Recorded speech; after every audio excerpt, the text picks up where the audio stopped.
ding ding da ding ding da ding ding ding ding ding da ding ding da ding ding ding ding ding da ding ding da ding ding ding.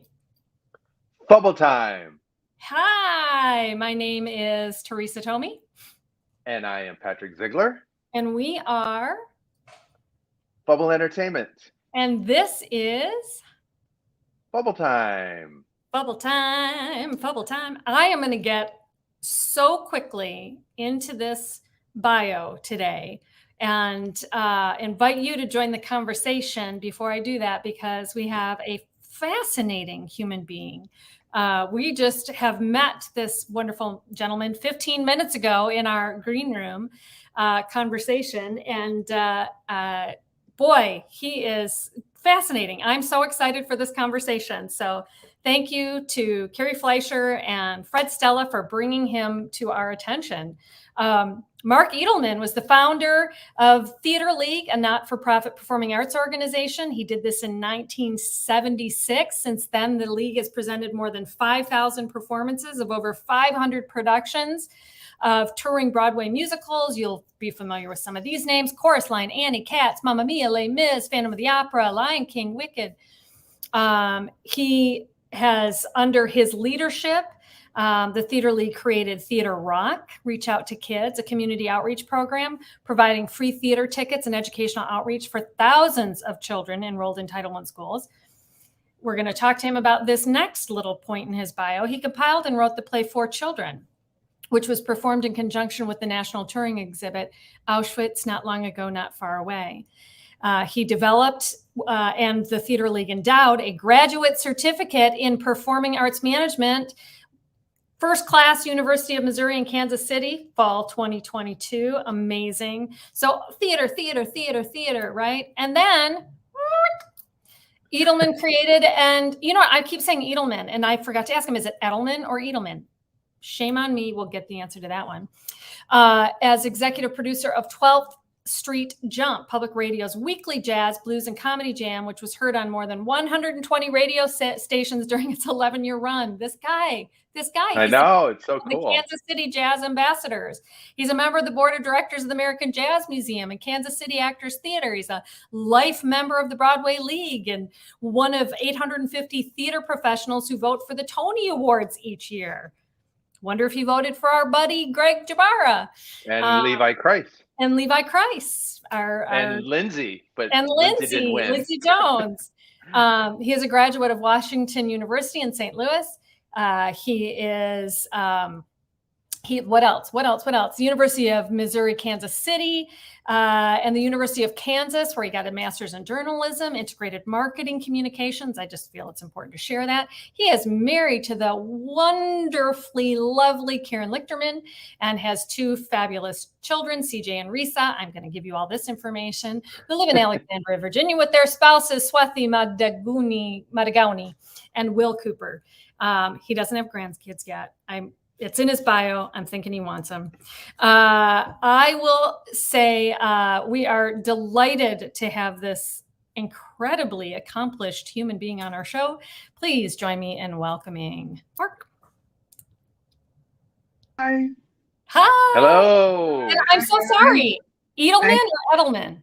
Well, I think Edelman probably. Although the German would be Edelman. I think I use Edelman. My brothers use Edelman. Isn't that fun? I have a friend whose last name is Gentili, and he uses Gentili, and his sister uses Gentile. I think most people use Edelman now because my brother is a personal injury lawyer who spends like $1 million a year on ads in the Kansas City area. So, I was going to say, is he the billboard guy? So yeah, so he's the billboard TV guy. So it kind of became Edelman by default. Well, Mark Edelman, we are so excited to have you here, and part of what we do on Fubble Time is we talk about the creative world in which people, in the way creativity has influenced and impacted people's lives.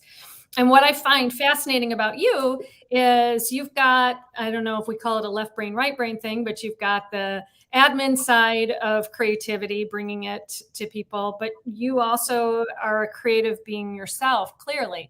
So we're going to take you in the Wayback Machine, and we're going to get to some of the admin side in just a bit. But we first want to start and and kind of explore a little bit of that creativity, see what that is, because I know like you're a writer. So when did you know you were a creative person, or at least attracted to a creative world? I mean, you've got a brother who's a personal injury lawyer. So how did the creative and I went to law school too. And you had your Juris Doctorate. Is that what it is? Yeah. Well, when I was in high school, in order to attract girls, I was in a rock band. Because I wasn't an athlete, and was not attractive. I was in a rock band, and that was appealing. And writing songs. I started, playing my guitar when the Beatles, landed on our shores, and so I was always associated with that. Then in college, I kind of actually I was also the dance chairman for something or other, in high school. And so when I went to college, I became as several other people in my industry did. I became like the concert chairman at my college. So I got a hold of this budget, and I happened to go to a school that was in a metropolitan area in St. Louis. So, I was driving out to the FM radio station and giving them, $2,000, not mine, to promote Jethro Tull and Paul Butterfield and Rotary Connection and the MC5. Oh. And there's a creative element to that, the marketing, the Sure. staging, what's the poster look like. And I kind of got into that. And then I fell into the influence of a couple who had come to St. Louis from New York. They would actually been with the Living Theater, Julian Beck and Judith Molina's group. By the way, I'm probably the only touring Broadway presenter who knows those names, or who actually saw Richard Schechner's Tooth of Crime at the Performing Garage. I was a habitué of downtown theater when I was in college, and went up to Chicago and saw the Organic and Stuart Gordon's futuristic stuff. I'm sure I saw all the Steppenwolf people were on, but Nice. This couple got me into the theater, and I got my degree in theater there, although my mother pointed out you're not going to be able to get a job in that. So I did get a teaching certificate, and then she urged me to go to law school, which I did, which didn't hurt, because at law school there was another university budget. And so I took that money and put on, concerts and plays, and actually did my first touring. It was an off-Broadway show. It was called Lemmings in 1974. And I'll never forget, we had a party at my apartment with the cast of that show. I don't remember the three women in it. I feel bad. But the three guys were Chevy Chase, John Belushi, and Chris Guest. Oh my gosh. Wow. It was so long ago that when they rolled lines of cocaine, they used a $5 bill. That was a lot of money back then. But that was the first. In Chicago? No, it was a tour. It was in Kansas City. I went to University of Missouri in Kansas City, and I put on the Manhattan, and that was a real streetcar campus. So I actually used theaters in town. I did, Lemmings at the Music Hall, which I subsequently presented Phantom and all these other big shows. I brought in the Manhattan Transfer to the Uptown Theater, an old movie palace, and there was a guy sitting in the lobby, or not in the lobby, he was just sitting in the theater, and I asked him, "Can I help you? What are you doing here?" He said, "I'm the opening act, Billy Crystal." Oh my gosh. Oh, who's friends with our buddy Alan? Wow. So anyway, and while I was in law school, I went to New York and sat around and sort of volunteered. They didn't have much for me to do at Volunteer Lawyers for the Arts, where I learned something about not-for-profit law and Nice. performing arts and things of that sort. And that led me to apply. Well, I tried to take the New York bar, but I didn't get a job, so there was no point in that. But I did get a job running the Bucks County Playhouse in New Hope, Pennsylvania in 1975. And that was my first serious, actually my only serious theater job, because after that I just started my own company. But I did work at the Bucks County Playhouse for a season. So go ahead. How did those different jobs help you in creating what you created? Well, you learn, first of all, you opened up variety. and you saw what was going on. When I was working at Bucks County, I mean, I was a promoter, so and I'd done shows, so I knew, you had front of house and box office and production, and who's going to come down and and do these things. Something I'm hoping to invest in this graduate certificate program of performing arts management. I'm going to insist that every student work in the box office and in Nice. development and in front of house. You have to work and you have to learn all of those elements if you're going to lead a performing arts organization. You Sure. can't be president of this and just go over and president of that, because you really need that experience. But I learned that there. And while I was reading Variety, actually, I saw that 75. So shows were starting to play. I'd see Columbus and Cincinnati and Louisville. And I thought, well, Kansas City is the size of those theaters. So I didn't last at Bucks County. Although I met and befriended a great man, Arthur Gerald, who ran Brooks Van Horn Costume Company. And he happened to live out in New Hope, and he was the president of the board for many years. And so he introduced me to stuff. And so I went home to Kansas City and took the bar and kind of was a lawyer on my own, but I started the Theater League. I knew how to incorporate a non-for-profit organization, and I began looking around. I actually sent a letter. I mean, nobody sends a letter, but I actually sent a letter in 1976 to a guy named Eddie Davis, who was the general manager of Greece. And I actually had and sent him a letter. I mean, people call, it's just a business where you call people, or you have lunch with them and get drunk the rest of the afternoon. But I wrote him a letter, and coincidentally, a woman who was a bundler, a Broadway investor, she had a rich husband in Kansas City, and a good eye for theater. She knew this was called Theater Now, Eddie Davis and his group. Charlotte Wilcox, who was a big Broadway general manager and producer, she was in that office. But Eddie Davis picks up this letter and said, "Do you know this guy Mark Edelman?"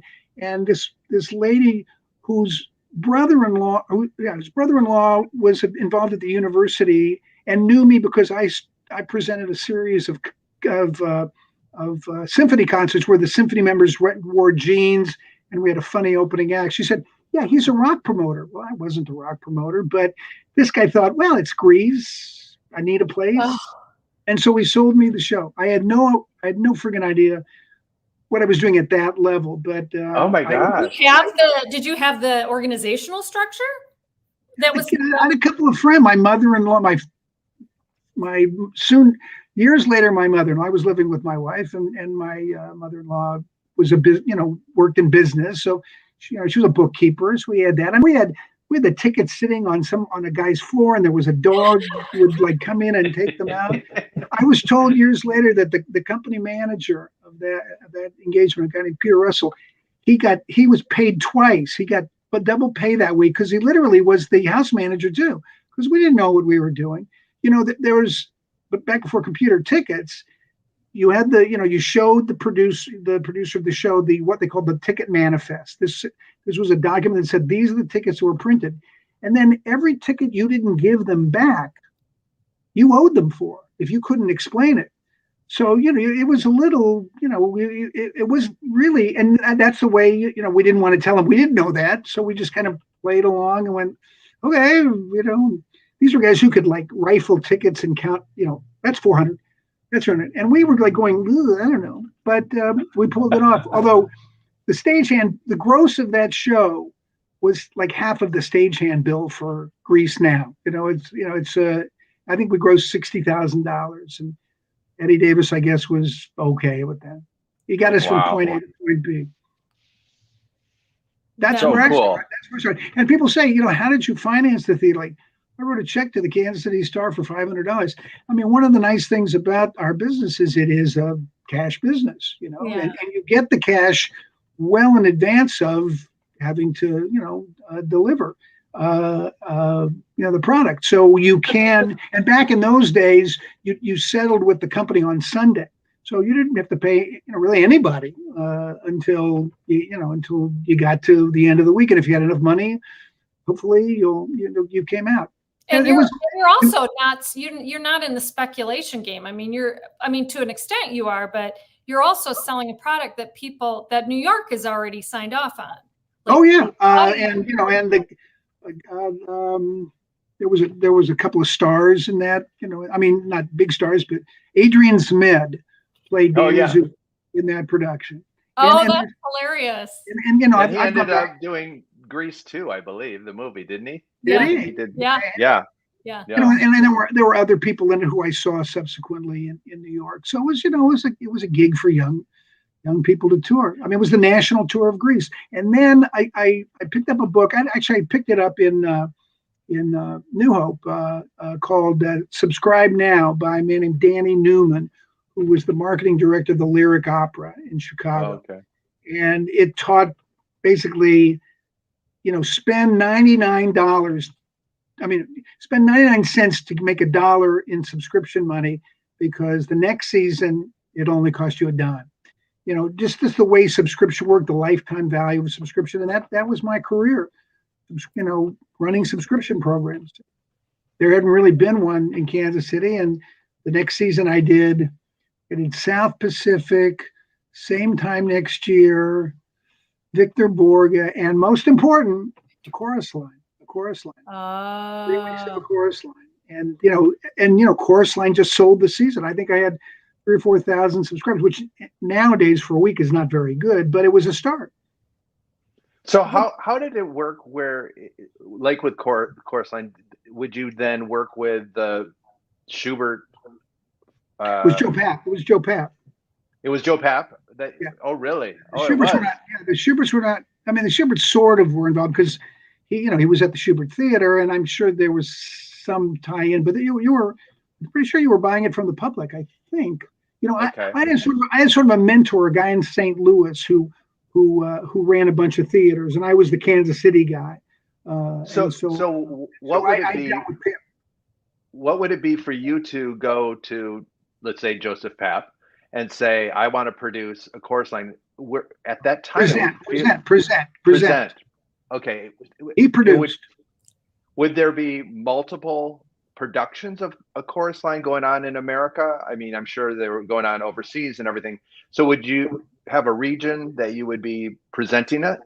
Well, Kansas City, for many years. And then I, through some relationships and an opportunity and having some liquidity, I got a Cats date in Phoenix from a guy who kind of controlled the West and didn't want to put his house up, against Cats, although Cats was a winner. And I started and then I did from 1988, I did a season in Phoenix, and then, Toledo, other cities that, you knock on the door and you see if they're available and you talk to the managers. Sometimes there's kind of a mom and pop operation there, and you work with them, and they sometimes go away.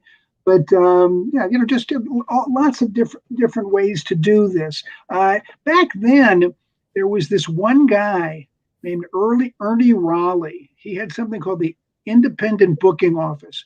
The Schuberts had been sued in the 50s for antitrust.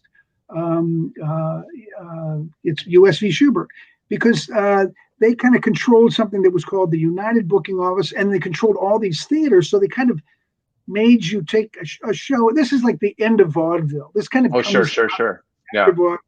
So they settled it with the government, and they started something called the Independent Booking Office, and that was controlled by the League of American Theaters and Producers, which became the Broadway League, and something called the Legitimate Independent Theaters of North America. Nobody knows anything about this stuff.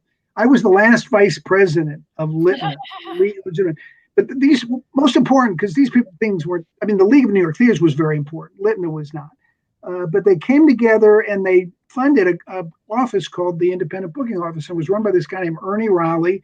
And he had these big books with dates, like this tall, and they just had dates on them.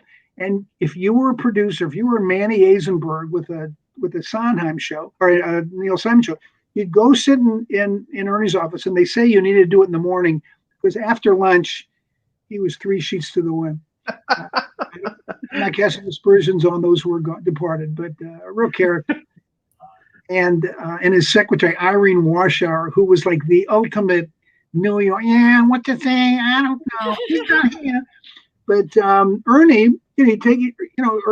Manny would come up with Ernie, and Ernie would just say, "We'll play Kansas City, then we'll play St. Louis, then we'll play Indianapolis, then we'll play," and he would make a route. Then he would call each of those cities, the guy in those cities, and they were all guys actually. I'm afraid they were actually a lot of old Jewish guys in those cities, and he'd say, "I've got this for you here, and I've got this for you there," and that was their tour. And I think he made $150.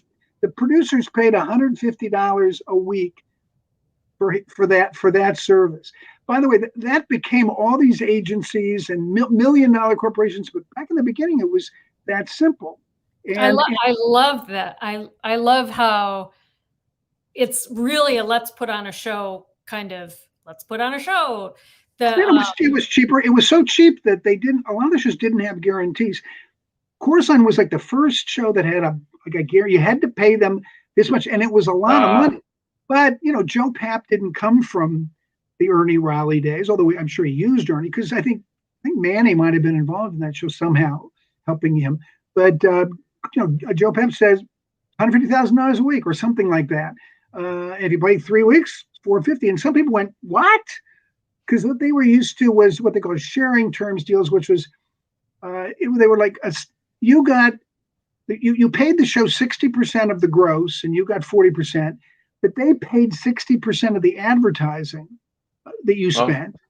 You had to pay the stagehands, but there was a limit as to how many hours the load in and the load out could be. That's so if it went long, they had to pay some of it. So you kind of just basically split up the gross at the end of the week, and that ran for forever and ever. And then Joe Papp said guarantees, and then everything became guarantees. Before you ask Patrick, we've got a question out there. It's going to take you into a different direction for just a second. Are you showing it, Patrick? Yeah, no, I was just going to say I was a dresser when shows would come through Grand Rapids, so I had that experience. Yeah. So the local producer, the local presenter pays the dresser. Yeah. Yes. Yep. So you must have met a gajillion people in your. You've been already mentioning some of the people you've worked with along the way. Apparently, my husband Fred Stella, who showed up here, seems to think you have a Barbra Streisand story. Is this something you can even share? The only thing I can say about Barbra Streisand is every Jewish philanthropic group in every city I've ever been to calls me and says, "Can you get Barbra Streisand to do a benefit for us?" No, she doesn't do that. I mean, I did a lot of Johnny Mathis dates. He once kissed me on the mouth. Stephen Eady dates. I did a couple Sinatra dates. Johnny was the best. Johnny was really nice, and just what a great show he put on.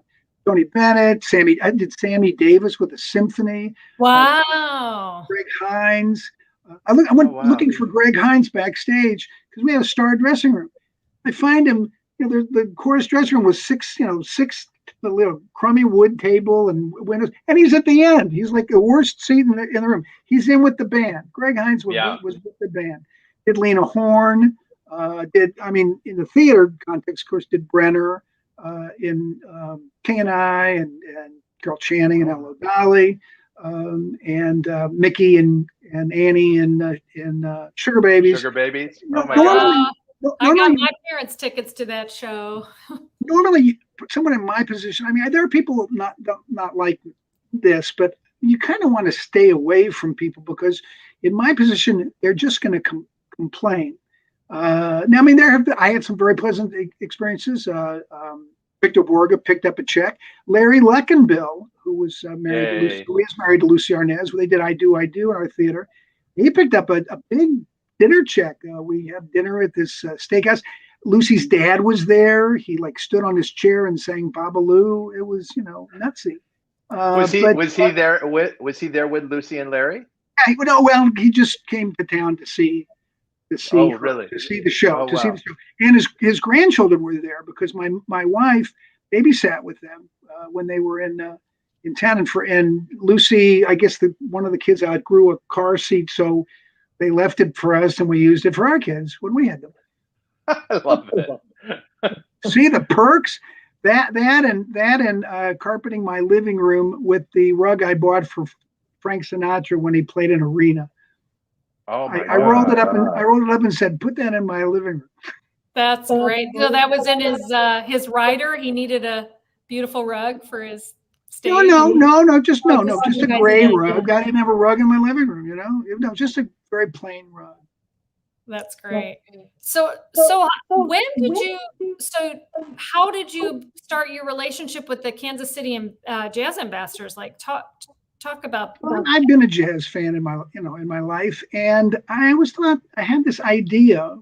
Kansas City is the home of the Mutual Musicians Foundation, which was the old Black musicians union headquarters, and it's where they say, well, Kansas City was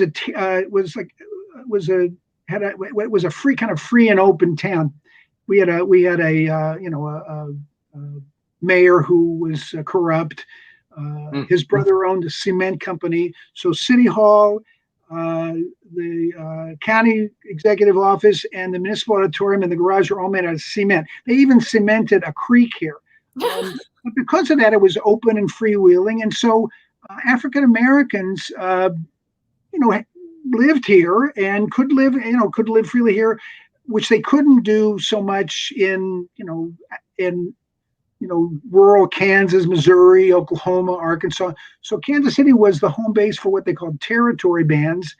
And that's why Charlie Parker, Count Basie, Benny Moten, Joe Louis, Joe Turner, Jay McShann, Lester Young, all these guys started and kind of came through here, and every band came through here.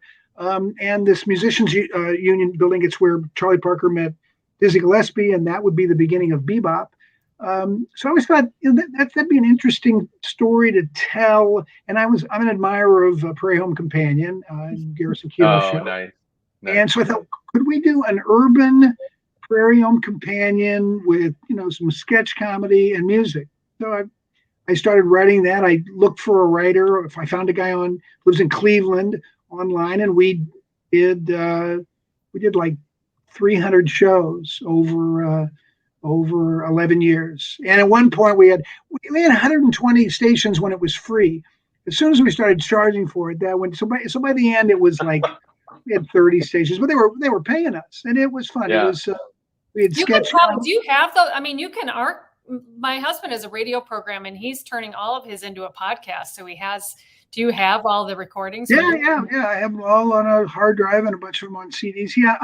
I can't, because I have to be, this is all copyrighted music. These are all standards. Oh, sure. So for instance, it couldn't be streamed. We relied on the Corporation for Public Broadcasting's blanket license with ASCAP and BMI. And I'm not sure what more I would have to do to do that. Sure. But it was fun to do.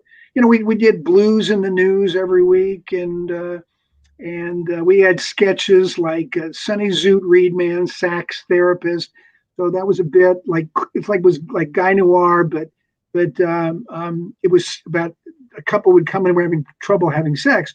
So and the setup was, whenever in a movie you hear the saxophone, people are going to start kissing and hugging. So the couples would explain their problem, and then he said, "I got you. I'm Sonny Zoot Reedman, sax therapist." Then a saxophone player would start playing, and they'd start having sex on the movie. So there you go.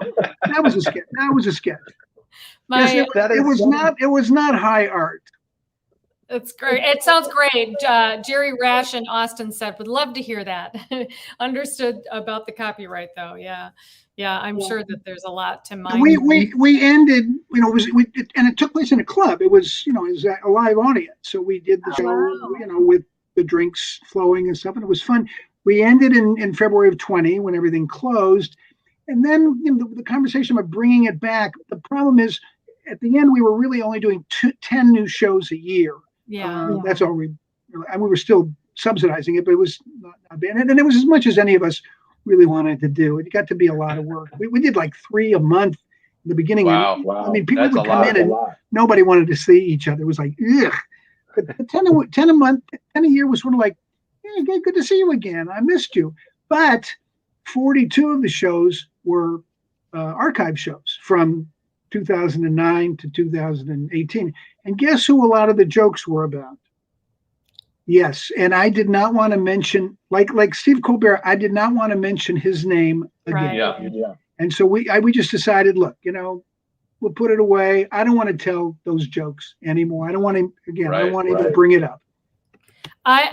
Here's a name you can bring up. Any connection? First of all, before I ask you that, Rebecca Donald says the saxophone has the same response for hers. Okay. That's good. Classy Rebecca. It would have worked. It would have worked.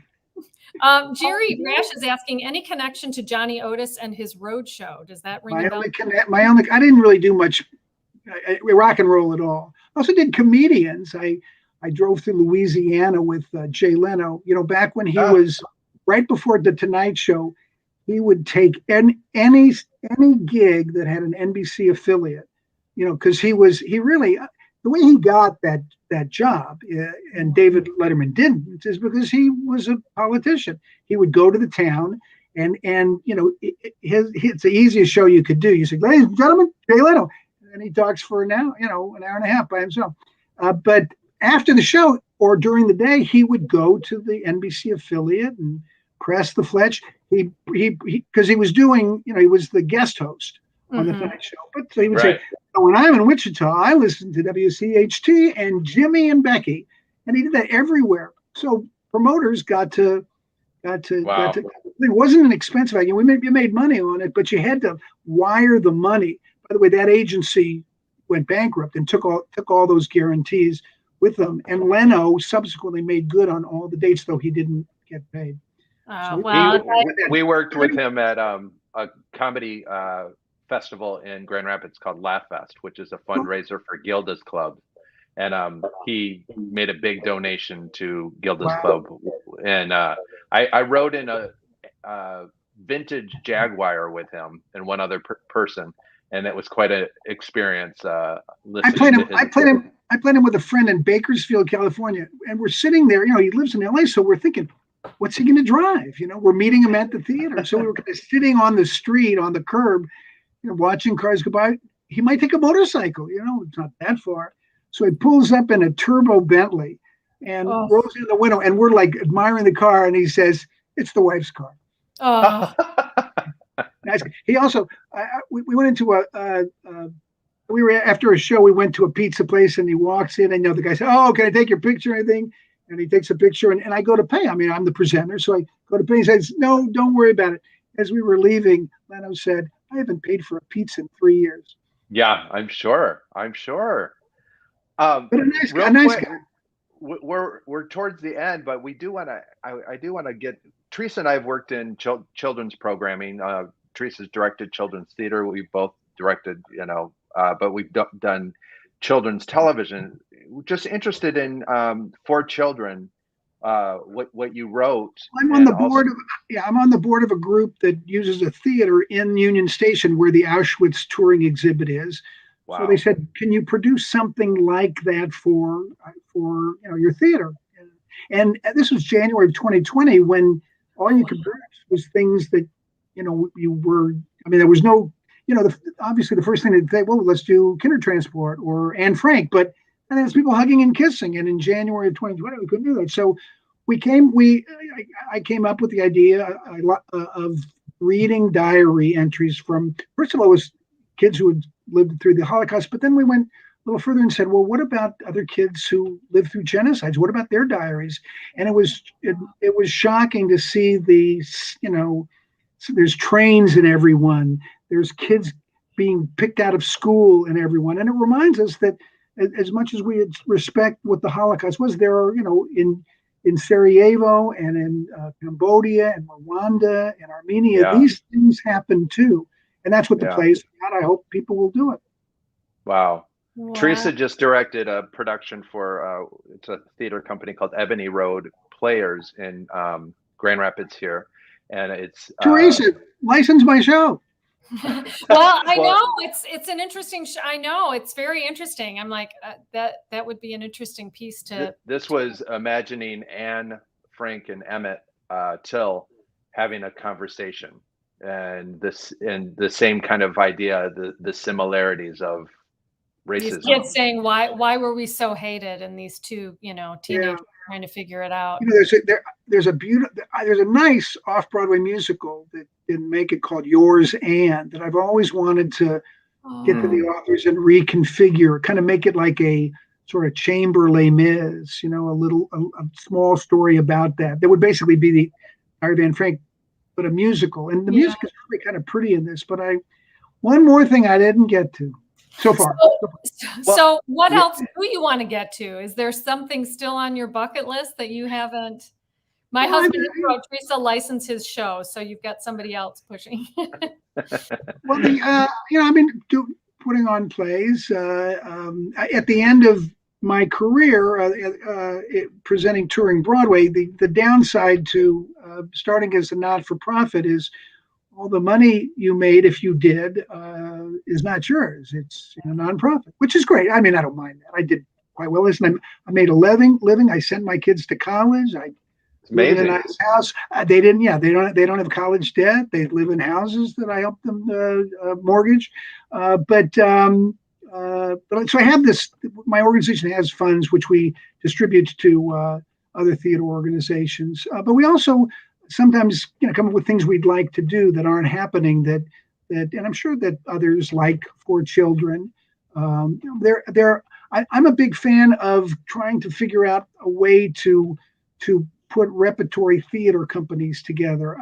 I'm worried about the future of Lort theaters, and I think not just because donations might be going down, but also because they're also top heavy. I mean, they have between the managing director and the artistic director and their assistants, that's $400,000 before you put on a play. I wonder if there isn't a way. That's not a popular notion, I might add, but. Right. We're looking at a couple of places where we could just start a Lort, and instead of doing it from scratch, we would say, well, within 200 miles there are all these other theater companies. Let's pick up one from them and one from them and one from them, and that'll be our repertory theater season in a city that doesn't have one now. That's an idea. That's fascinating. That's great. It doesn't seem like your brain ever kind of turns off. Maybe not. It's good. It's good. It's amazing. I mean, I think so. Closing on this question, why is it important to not just to have? I mean, what is it about theater that makes it important that these communities have it? Why is it important for kids? What is it about theater? Well, I miss intermissions. Shows including For Children don't have don't have intermissions, but I love being in a room with, and it's a lobby where a bunch of people are talking about what they just experienced together. Yeah, sharing, their enthusiasm. That's a great place to be, and I'd like to be in those places more. And if I can help create those places, that would give me a great deal of pleasure because I take pleasure in it. It's great. I love that. We're doing a documentary on community theater. We've done 50 hours worth of interviews. We have so much content. Nobody's ever talked about intermission like that. And that is just beautiful. So I'm glad. When Michael Bennett had no intermission, of course I went, come on. No intermission and no curtain call. It was like, why are you doing this? This is an audience that wants to share the enthusiasm and share the love, and you kind of denied them, but it's a brilliant work of art. You know what? When they did it in Grand Rapids, Michigan, the director created an intermission, and he did it with an intermission. Michael Bennett was gone when that happened. Happened. I did. So was the director, so everybody's okay. It's all good. I've seen that. I mean, it's easy to do. You do it. You do it before or after Cassie. Exactly. Yeah. You do it. Yep. That's exactly where they did it. I produced Pippin, and we did it when they killed the father, and then you reprise that song afterwards, because that's another show that why do these people think that they did that? They're the people buying the tickets to pay the royalties didn't deserve a chance to share, socially share the experience. That's where intermission. And I'm disappointed that every show I go to, I'm a Tony voter. I've been to all the shows that have opened so far, and I don't think there was more than one intermission. They were all like 80 minutes straight through, and you get up and you leave, Doll's and House. you leave. Doll's House Part 2 didn't have an intermission, and that's exactly what Fred Stella just said. My bladder demands an intermission. I sat down after having Manhattan at Sardi's, and the minute I sat down, I was like, I need to go to the restroom. And so for the whole 80 minutes. Yeah, I sit down and I go as soon as I can. I mean, because it may be, but again, it's a wonderful experience to, and it's not just people in the theater lobby. I mean, people are standing in the theater talking. Yeah, you're standing around, you're looking around, you're seeing people's reactions. That we don't have that many experiences like that. Yeah. No, I that's why the theater is important and must be maintained. Yeah, real quick, a good friend of mine went to see Hamilton when it was first at the Public. The Public? Yeah, and not knowing really much about it. And he said at intermission, you kind of like braced yourself when it started. It was just like, what are they seeing? He said at intermission, everybody was just stunned and just kind of like, what is this? Just in awe. And he said it was one of the most interesting intermissions. So I agree with you. I like intermission. I like intermission. Very good. Well, we're going to have to put you into an intermission now, Mark. But don't run away when we put you in the green room. We'll circle back with you in just a second. Thank you both for the time. Thank you. All right. What an amazing career, and what an interesting man, and his so great. Yeah, I love his passion for theater, and appreciate Jerry Rash said movies in Europe have intermissions. Yeah. Yes. Yeah. Really nice. Yes, very nice. Well, we are so delighted that Mark was with us today. We invite you to come back with us next week. We've got somebody we're working on. Yeah, we're lining up for an interesting month. For an interesting month. So stay tuned. We appreciate you being with us. And this is Fubble Time. And with that, we say, gotta go.